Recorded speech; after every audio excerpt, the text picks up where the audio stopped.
Today I bring very important topic, that is GST, Goods and Services Tax. Hello everyone, I am Sanjeev Kumar, the faculty of Yojna IS. Today I bring very important topic, that is GST, Goods and Services Tax. You notice it in day-to-day life.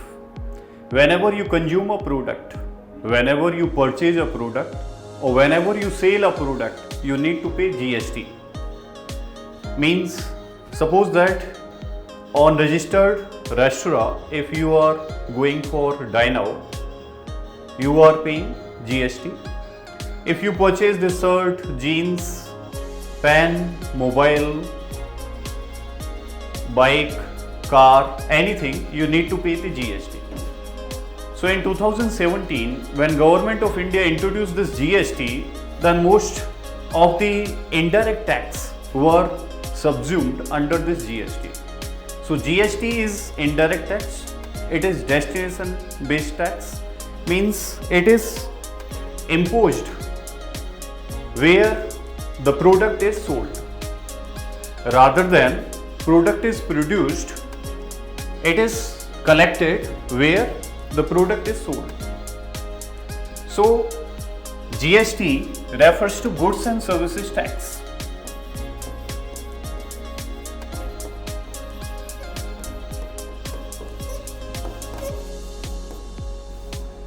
Suppose if you are purchasing the goods, then you need to pay GST. If you are traveling through air, you need to pay GST. If you are paying your communication bill for any telecom company, etc., you need to pay GST. So it is imposed over all goods or services except certain goods which are not covered under the GST, but you can say most of the goods somewhere lies in the periphery of this GST, Goods and Services Tax. So this Goods and Services Tax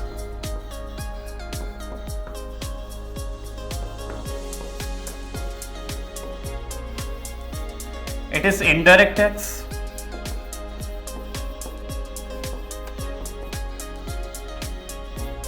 collected by state where goods or services consumed. It further divided into the CGST, Central GST, then SGST, State GST, and then IGST, Integrated GST. So CGST collected by the center and held with the center, SGST collected by the state and also held by the state, while IGST is collected by the center and shared with the state where product is consumed.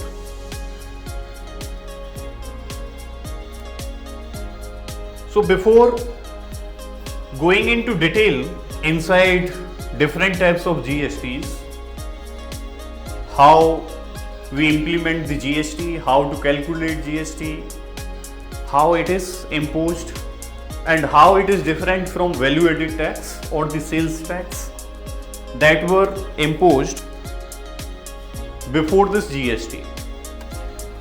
So indirect tax, now it is GST. So indirect tax means person, individual entity is not responsible to pay the tax directly to the government, just like income tax, just like corporate tax, gift tax, etc., in which individual is responsible to pay the tax to Government of India. In case of indirect tax, a business entity collected from the consumer this tax and need to pay on behalf of the consumer to Government of India based on how much products related to goods and services this particular business entity has sold.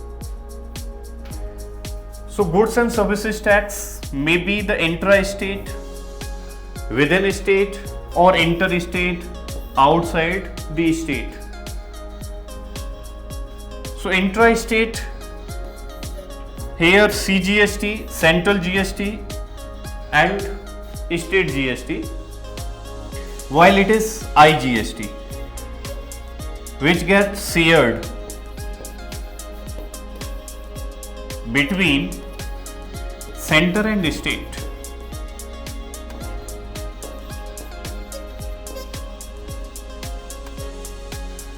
Now there are different kind of indirect taxes.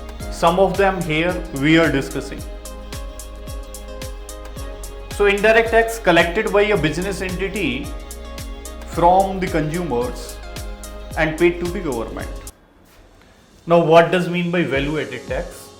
This value added tax was introduced in 2005. Within India, most of the state government introduced this value added tax. It is tax based on value addition. Ad valorem tax, which means ad valorem is Latin word which refers to the tax based on value addition. Means it is imposed at each and every stage of producing entity or addition of any other factor within particular product or services. So, how much amount of value had been added by each entity in the chain, that need to be paid. So, value added tax.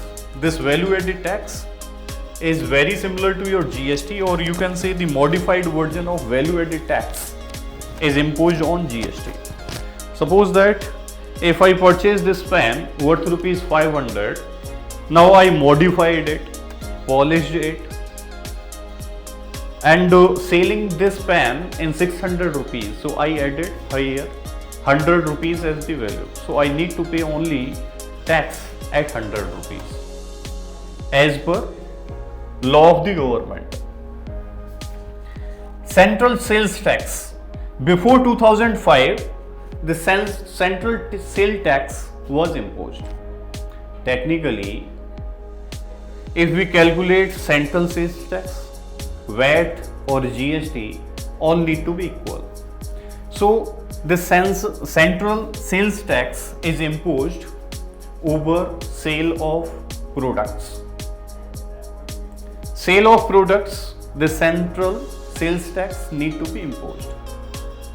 Means if you are purchasing particular product, maybe the chair, table, computer, mobile phone, anything, then customer need to pay the sales tax.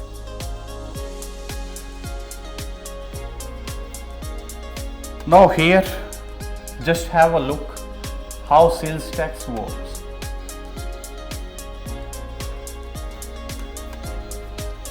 Suppose you purchase a book.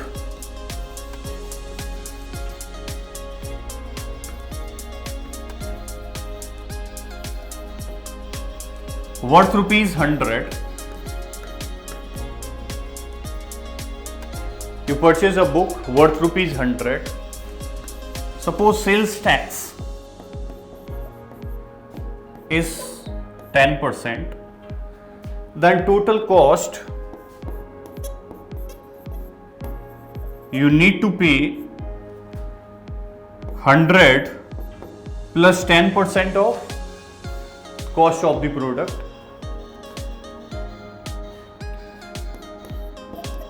equal to 110 rupees you need to pay.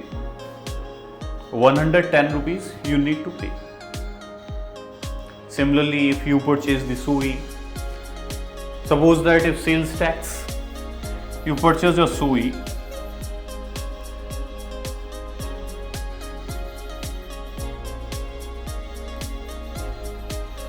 then consider its price is worth rupees 500 and there is a sales tax equivalent to 8%, then the total cost for the consumer will be 540 rupees. 500 plus additional sales tax.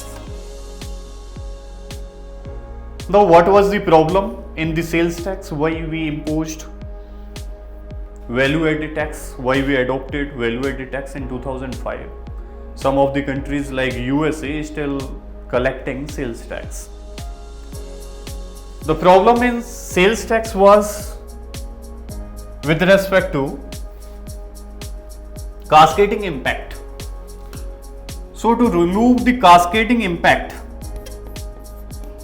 to avoid cascading impact,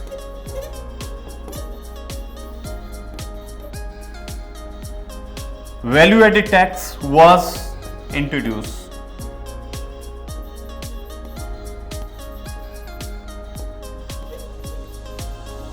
VAT was introduced in 2005 by several state governments.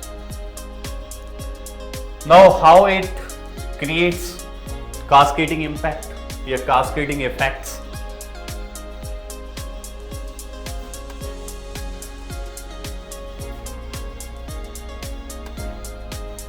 Now consider this example as well, the SOI or the first one, that is purchase of book. Sales tax is 10% here.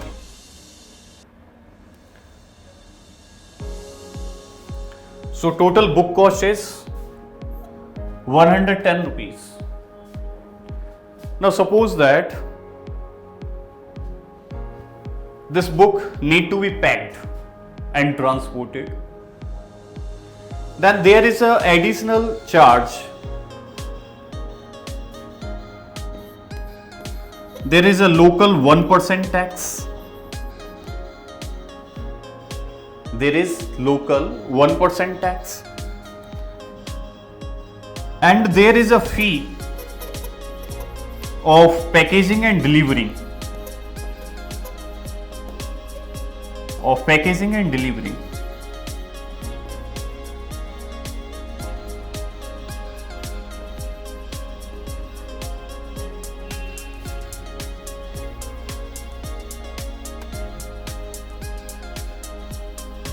Now here you are noticing that the actual impact of the tax is higher than the official proposal.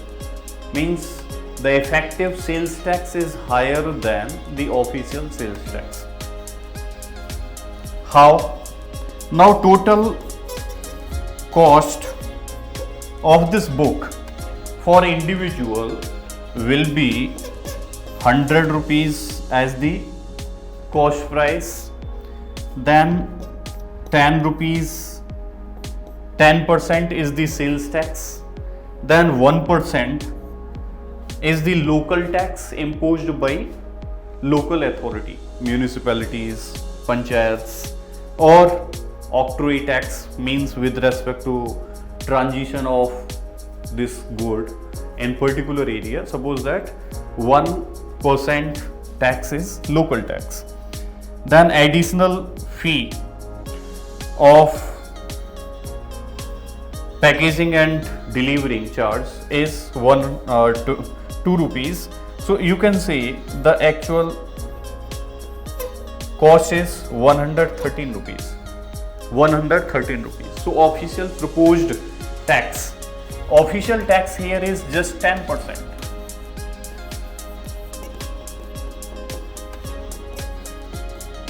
The official tax here is 10% and effective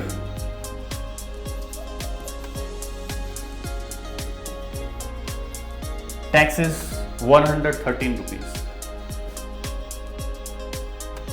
Okay, so there is a difference of 10% or around 13% tax. So to avoid such cascading effect,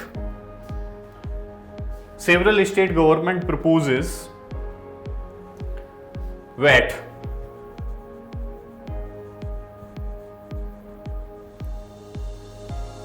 and to make responsible almost all entities which get engaged in sale and purchase of particular commodity. VAT was also imposed at each and every label of value addition. So we shift from sales tax to VAT, value added tax. Now listen how this value added tax is working. So VAT is a ad valorem tax या value added tax.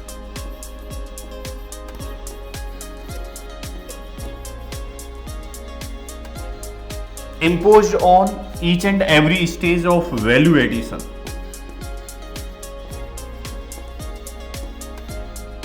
Every stage of value addition.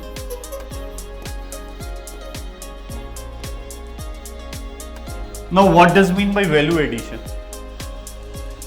Consider, suppose there is a kirana store who have different items. Consider one example, very popular Maggi.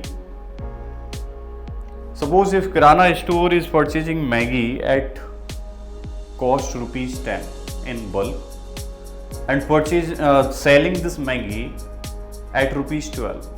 Does he doing any value addition in it, or there is no value addition? Value addition here simply means if the overall cost, the marketing cost of the product, the marketing value, monetary value of the product if increasing, then we will say that particular entity has definitely increases the value in the product, value of the product.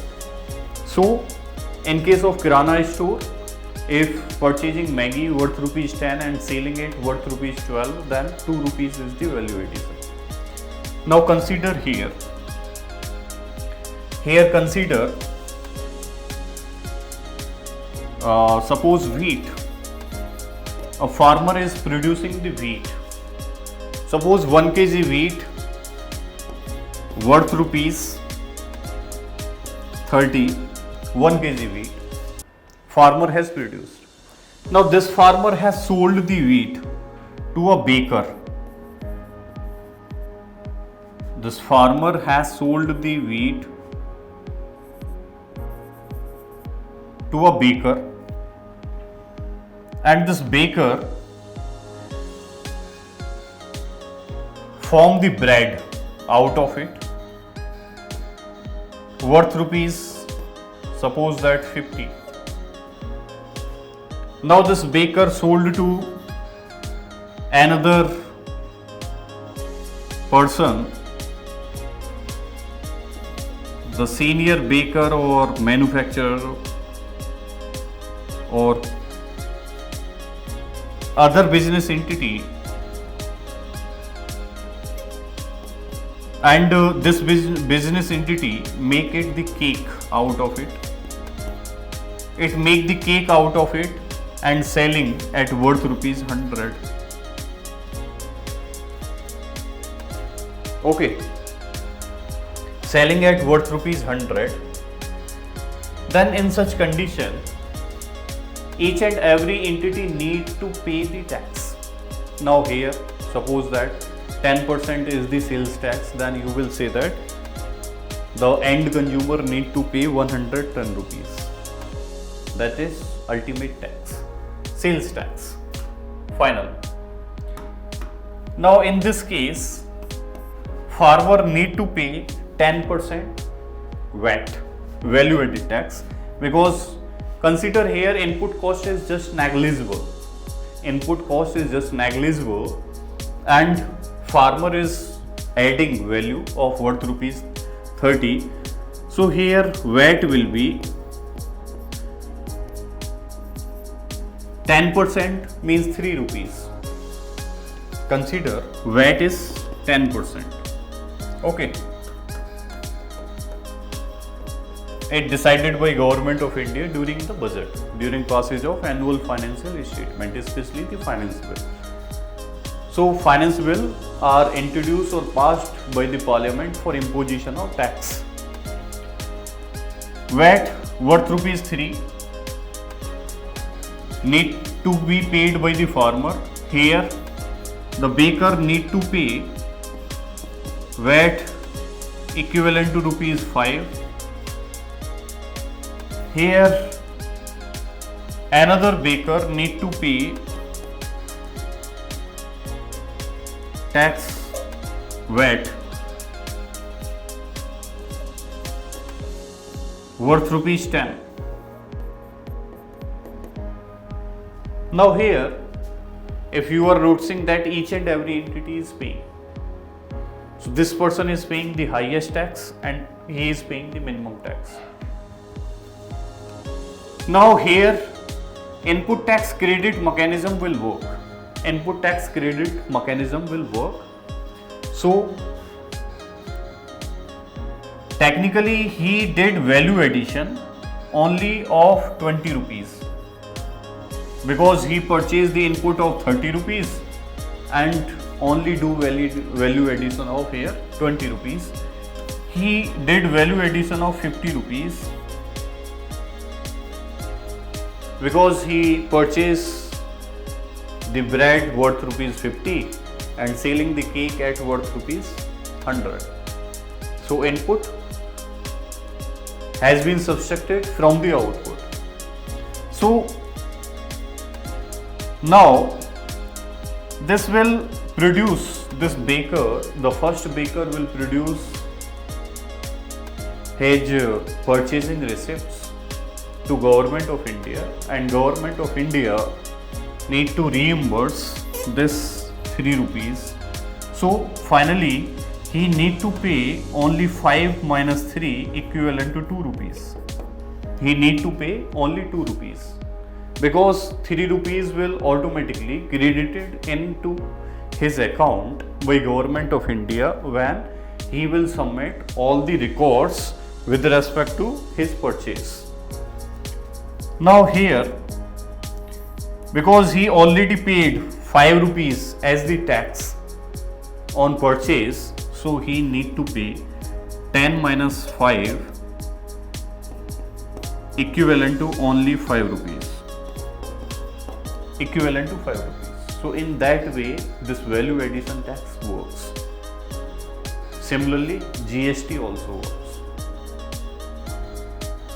GST is nothing but modified value addition tax. I hope VAT is clear. Now if VAT was successful, then why Government of India brought GST, goods and services tax? Government of India brought goods and services tax because this VAT also created some kind of extra charges, means the effective tax remained higher than the official tax, which means the government official tax is lesser than actual paid by the consumer, beared by the end consumer. Suppose here, in this case,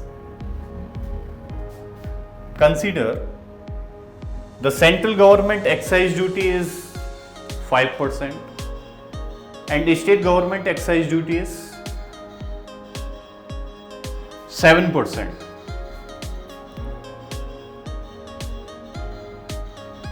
Excise duty. So this excise duty generally imposed on manufactured item.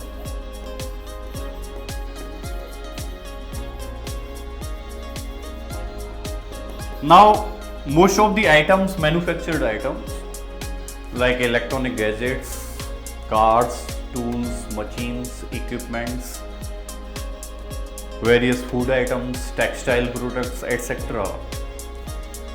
comes under this excise duty. Excise duty need to be separately imposed before imposition of imposition of GST, and still excise duty is imposed on a few products just like alcohol product, petroleum product, tobacco product.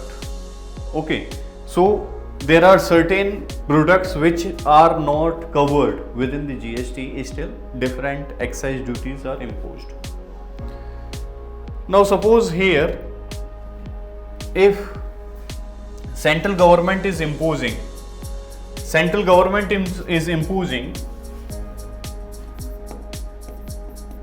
central excise duty equal to 5% and state excise duty is equivalent to 7%. So suppose in case of 100, the cost price of the book, now end price will be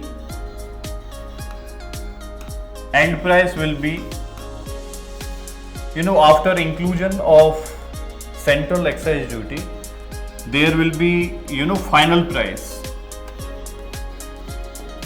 equal to 100 plus 5% is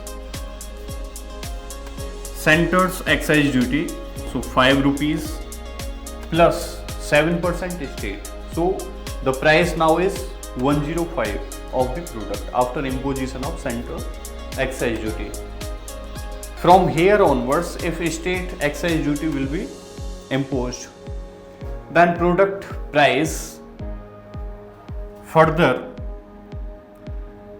maybe 7.35 etc. will further be increased. So effectively it is around 112.35.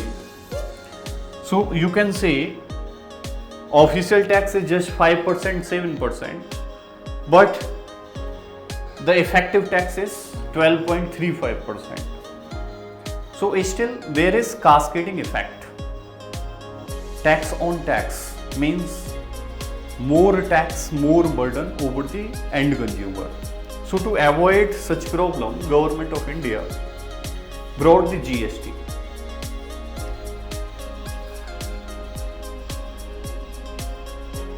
So service tax absorbed by GST means which is imposed over services, just like I am teaching. So you need to pay fee plus GST. Custom duty on import and export.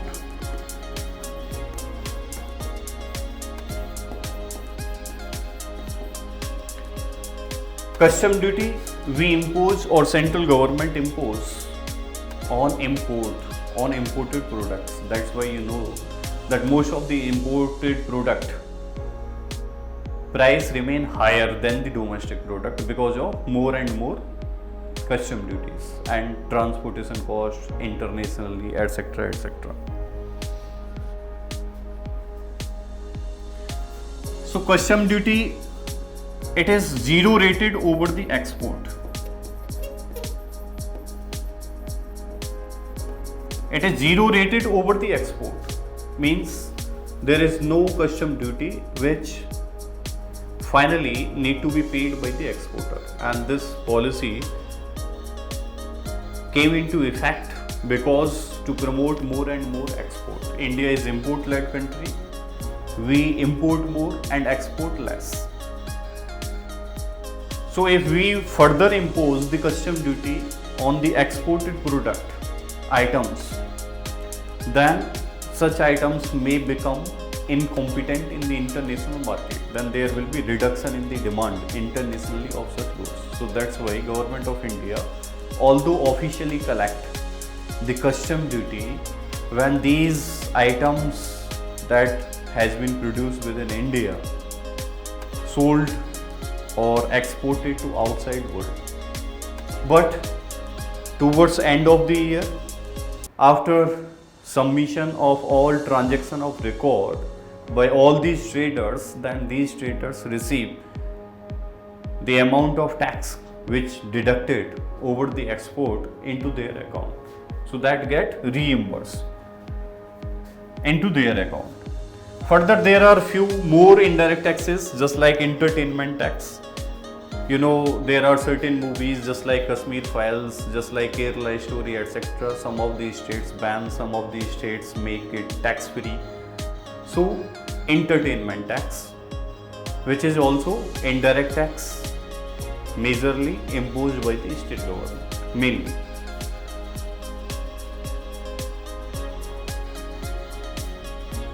Stamp duty, etc. on sale and purchase of the property.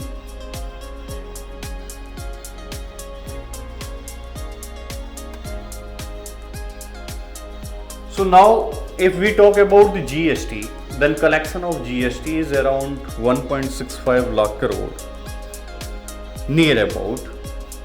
So you are noticing the monthly performance of it. In 2019 and 2022. So with due course of time, our GST collection has been increased. So July 2023 means during last month we noticed that the GST revenue collection was 1.65 lakh crore rupees. We noticed tax buoyancy due to more collection of GST tax.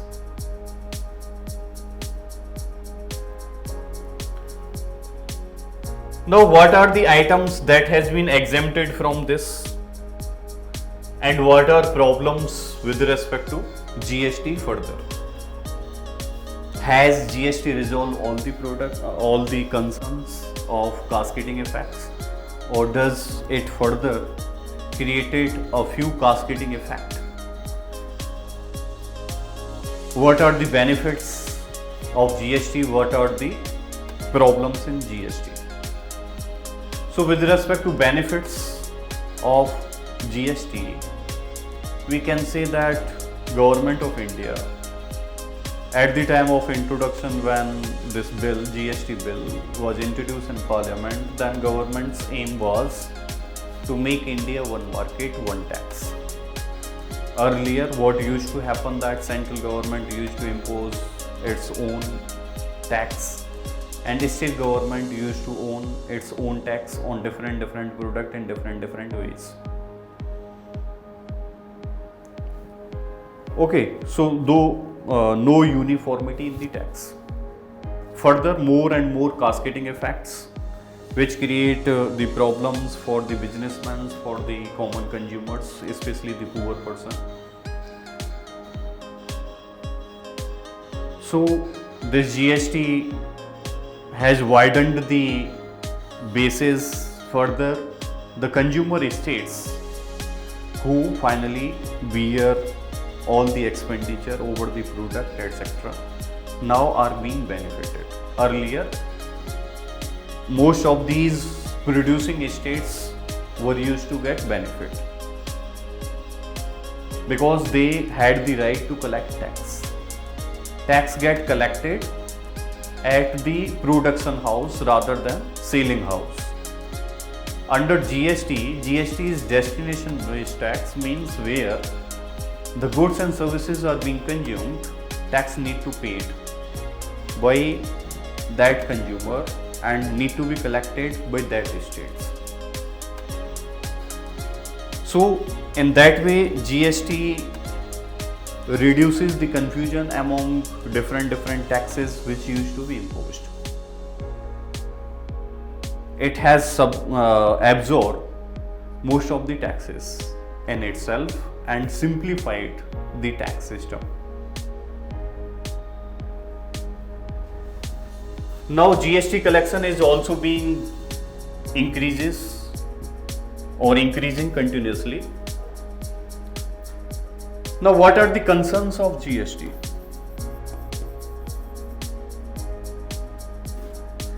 The concerns of GST.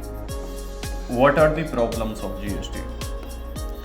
There are certain products still the problem of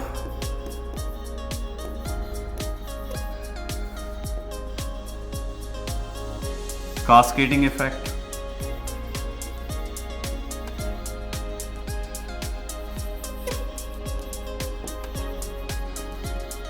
has not fully resolved.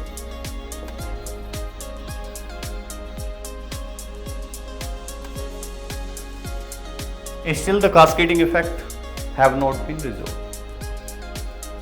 All products are not covered under the GST. Now cascading effect can be resolved if we adopt the model GST.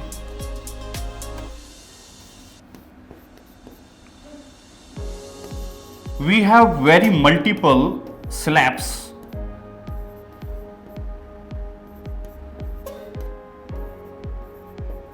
GST tax means 0%, 5%, 12%, 18%, 28%. So multiple slab from 0 to 5 to 12 to 18, 28. All these are the slabs with respect to different product. Means most of the luxury items are attracted maximum tax around 28%, and most of the basic items just like open cereals, unbranded agriculture product, open products, etc. you need not to pay any GST. Then there are certain products on which inverted duty structure is created. Inverted duty structure is created. And this inverted duty structure can only be resolved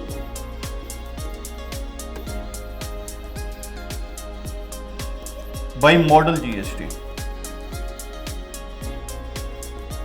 If we impose the model GST, then just like Singapore uniformly impose the tax on all the product. Means government of India, without impacting the overall collection, can impose a uniform GST. Means on an average you can say around 10 to 13%. Suppose that 11% GST on all the product. If government of India impose, then there would be ease in paying the taxes, collecting the taxes, calculating the taxes. Further, there will be more convenience for the administration, for the management, for the businessmen, for the individual consumers, because he need not to look into different slabs, or need not to deal differently with different products. So what kind of inverted duty structure is created? The inverted duty structure which is hurting most of our exporters or some of the manufacturers, assemblers who are not capable to assemble the product to make the final product, because the final product are more competitive in international market than Indian goods. So some of the goods just like solar panel, these solar panels are creating the inverted duty structure. How they are creating inverted duty structure? Because there is low percentage of GST over the finished product, and product which are imported from the outside related to chips, related to semiconductor materials, etc. higher tax is imposed on them. So the input here, the tax paid over the input is higher than tax collected at the purchase. So input tax credit mechanism, in which tax on sale minus tax on purchase received by an individual business entity, that is input tax credit mechanism. Here there is negative input tax credit mechanism. So means it make the product costlier, because the particular manufacturer is paying around 5 to 10% of tax on raw material, but there is 0% of tax on finished product. Okay, so it become difficult for the assemblers. They find it quite easy to purchase the finished product from outside rather than to manufacture within India. Electronic transformer, 7.5% over the finished good and around 10% over the raw material. Tube made from steel, locomotive railway engine, huge difference here, 18 to 28% and just 5%. Now why government of India does not increase the tax on finished product? Generally government want more and more production within the domestic country. And there are also certain compulsion to government of India that government of India cannot reduce the taxes over the raw material. Otherwise, it may impact overall collection hugely to government of India.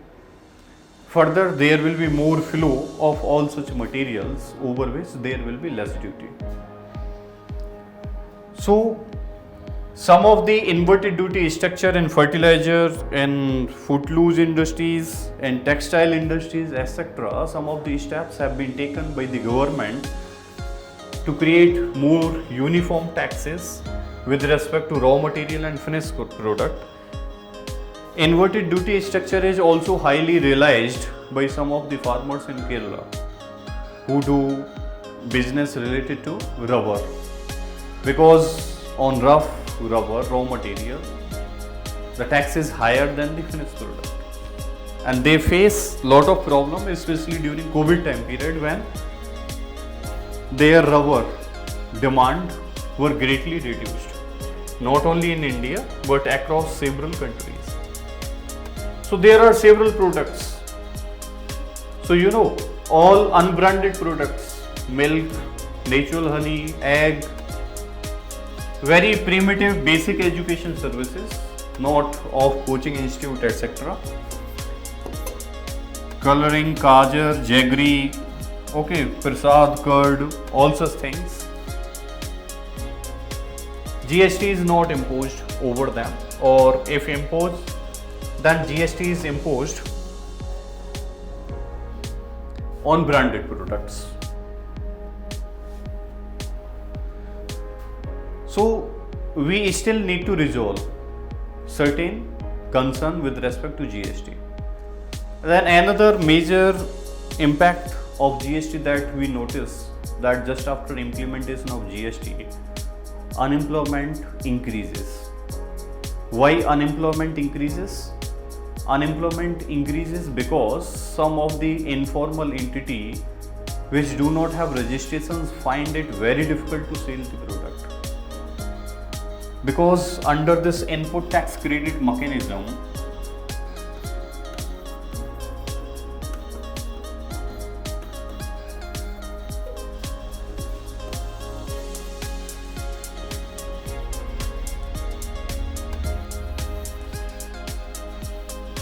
you know, the actual amount of tax that individual need to pay is tax on output minus tax on input. Now tax on input get reimbursed. Suppose that if you purchase the product from an entity who is not registered, then you cannot claim returning of tax on the input. For example, you can consider just like coffee seller, cafe coffee day. Suppose that there is informal, there is formal. Suppose informal entity earlier, before 2017, were selling his packet worth ₹95 per small coffee beans pack. Suppose that formal, because he used to pay the taxes, was selling at 100 rupees for a small coffee beans packet.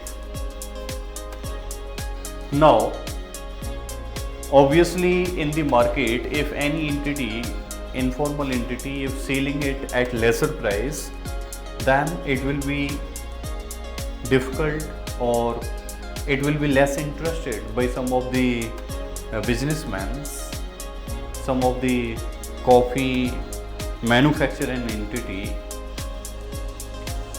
that they will likely to be purchased from informal entity in bulk rather than formal entity. But suppose now if they are producing coffee worth rupees 200 out of using 95 rupees as the 95 rupees and 100 rupees as the input coffee beans. Now here he need to pay how much? 20 rupees. Suppose that 10% is GST. But if he can, so overall he will collect 220 rupees from the consumers, but he will receive 10 rupees as input from government after submitting his record of purchase, means tax already paid on the purchase, 10 rupees. So he need to pay only 10 rupees here. Only 10 rupees here he need to pay. Suppose that if he is purchasing from informal entity, he need to pay 20 rupees. And his input cost 95, output cost 200, but he is unable to claim any of the input.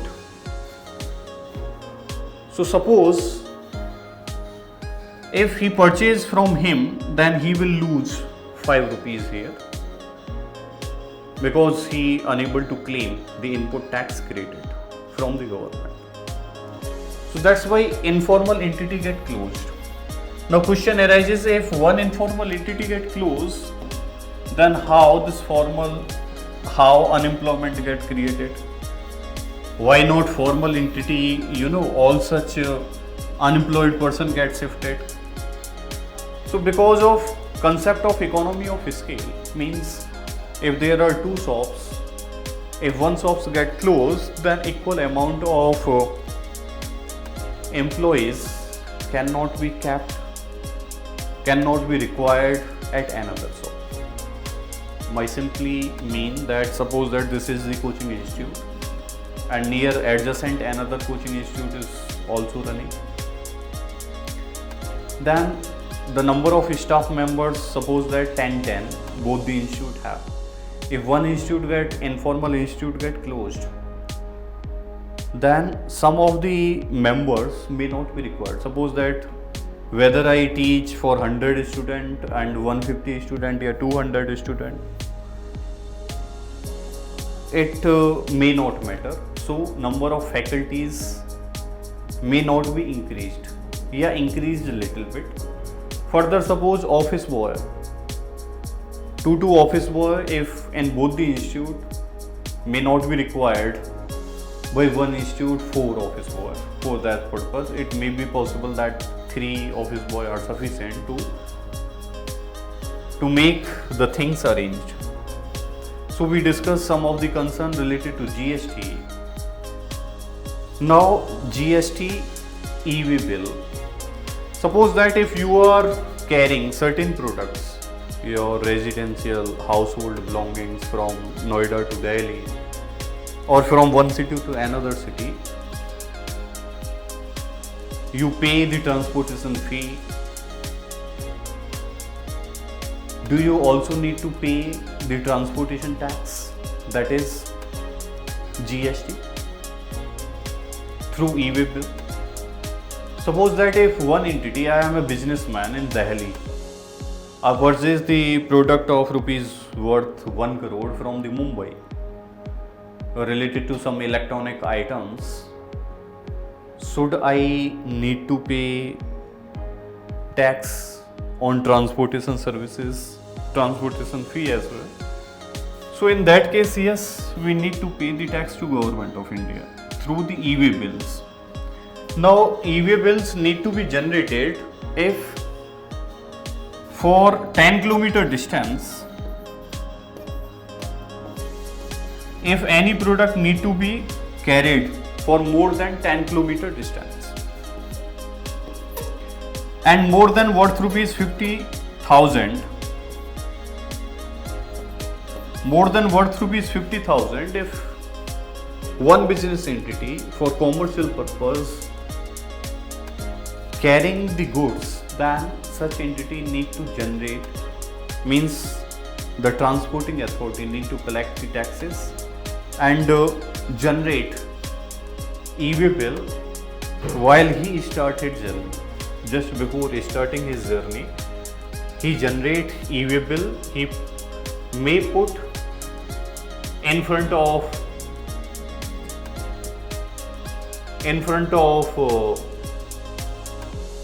driver's side glasses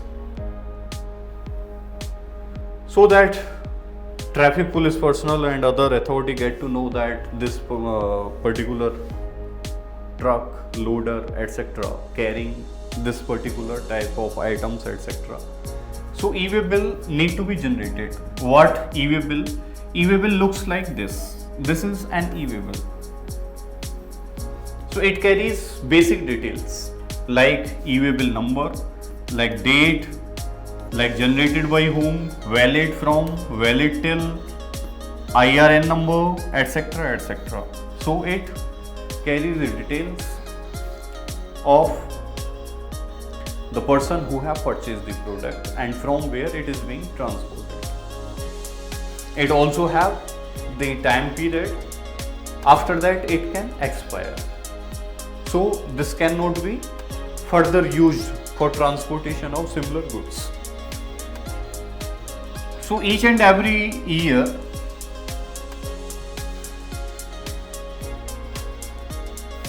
continuously e-way bill are being increasing. You can say on an average 7 to 8 crore e-way bills we are generating each and every month. So continuously since 2018 onwards, e-way bills are continuously increasing. So e-way bill need to be produced only for business purpose, transportation of goods and services, especially the goods from one area to another area having distance more than 10 kilometer worth rupees more than 50,000. So that is e-way bill. I hope the topic of GST, e-way bill, etc. is clear to you. Now it has become hassle-free for certain, transporter service provider and as well as for Government of India to track all such transportation and to take actions with respect to all such transport service provider who earlier used to collect the taxes from the individual for transportation of goods for the commercial purpose but did not pay to Government of India. Now it has become quite difficult for them to escape the tax provisions because they need to generate e-way bill.